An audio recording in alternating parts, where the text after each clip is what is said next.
କାହାଣୀଟି ହେଉଛି ମଧୁପୁର ଜଙ୍ଗଲର। ମଧୁପୁର ଜଙ୍ଗଲ ଏକ ଏପରି ଜଙ୍ଗଲ ଥିଲା ଯେଉଁଠିକି କୌଣସି ପକ୍ଷୀମାନେ ଯାଉନଥିଲେ।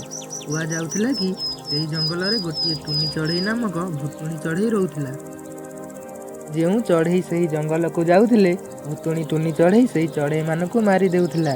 ଏହି କାରଣରୁ ସେହି ଜଙ୍ଗଲକୁ କେହି ପକ୍ଷୀମାନେ ଯାଉନଥିଲେ। ଗୋଟିଏ ଦିନକର କଥା, ଭୁତୁଣି ଟୁନି ଚଢ଼େଇ ଜଙ୍ଗଲ ଗଛ ଡାଳରେ ବସିଥିଲା। ସେହି ସ୍ଥାନକୁ ଗୋଟିଏ କାଉ ଛୁଆ ଆସି ପହଞ୍ଚିଲା। ଯେମିତି ତାର ନଜର ଭୁତୁଣି ଟୁନି ଚଢ଼େଇ ଉପରେ ପଡ଼ିଛି, ସେ ଚିତ୍କାର କରି କହିଲା, ଭୁତୁଣି ଚଢ଼େଇ, ମୋତେ ଏହି ସ୍ଥାନ ଶୀଘ୍ର ଛାଡ଼ି ଯିବାକୁ ପଡ଼ିବ, ନଚେତ୍ ଭୁତୁଣି ଟୁନି ଚଢ଼େଇ ମୋତେ ମାରିଦେବ। ଏହା ଶୁଣି ଭୁତୁଣି ଟୁନି ଚଢ଼େଇ କହିଲା, ଶୁଣ କାଉ ଛୁଆ, ଡରିବାର କିଛି ନାହିଁ, ମୁଁ ତୁମର କିଛି କ୍ଷତି କରିବି ନାହିଁ।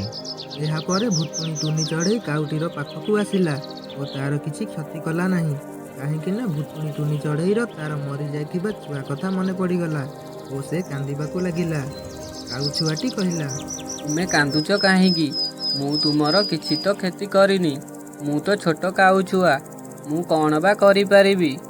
ତାପରେ ଭୁତୁଣି ଟୁନି ଚଢ଼େଇ କହିଲା, ଶୁଣ କାଉ ଛୁଆ, ତୁ ମୋର କିଛି କରିନାହୁଁ, ମୁଁ ମୋର ମରିଯାଇଥିବା ଛୁଆ କଥା ଭାବି କାନ୍ଦୁଛି। ଭୁତୁଣି ଟୁନି ଚଢ଼େଇର ଏଇ କଥା ଶୁଣି କାଉ ଛୁଆ କହିଲା, ଆଉ କାନ୍ଦ ନାହିଁ, ଆଜିଠାରୁ ତୁମେ ମୋର ମା ନାହିଁ। ମୁଁ ମୋର ମାମୁଁ ମାଇଁଙ୍କ ପାଖରେ ରହୁଛି। ମାଇଁ ମୋତେ ଦିନସାରା ବହୁତ ଗାଳି କରୁଛନ୍ତି ଓ ଘରର ସମସ୍ତ କାମ କରିବାକୁ କହୁଛନ୍ତି। କ'ଣ ମୁଁ ଆଜିଠାରୁ ତମ ପାଖରେ ରହିପାରିବି?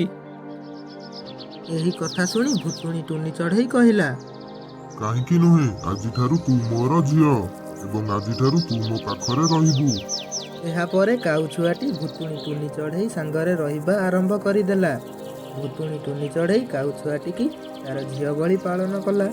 ଯେବେ ଏହି କଥା ମଧୁପୁର ଜଙ୍ଗଲର ସମସ୍ତ ପକ୍ଷୀମାନଙ୍କୁ ଜଣାପଡ଼ିଲା, ସମସ୍ତ ପକ୍ଷୀମାନେ ଆଶ୍ଚର୍ଯ୍ୟ ହୋଇଗଲେ।